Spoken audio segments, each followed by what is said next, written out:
So இந்த கூட்டம் இதோட வந்து அப்படியே கழிஞ்சு போயிடும் மட்டும் நீங்கள் வந்து நினச்சிடாதீங்க. நாங்கள் திரும்பவும் சொல்கிறோம், நீங்கள் எங்களை என்னனாலும் பயமுறுத்தலாம்.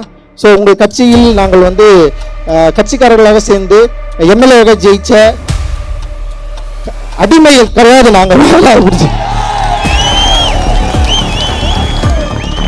ஒரு மேயர் ஒரு மாதிரி இருக்கிறாங்க இங்கே.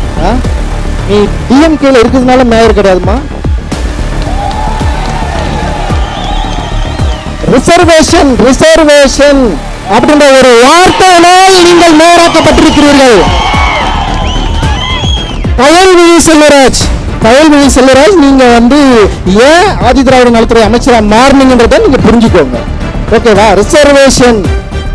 ஓகே, டாக்டர் பாபா சாஹேப் அம்பேத்கர் வாங்கி கொடுத்த ரிசர்வேஷன் என்கிற சட்டத்தின் அடிப்படையில் நீங்க எல்லாம் மாறி இருக்கிறீங்க.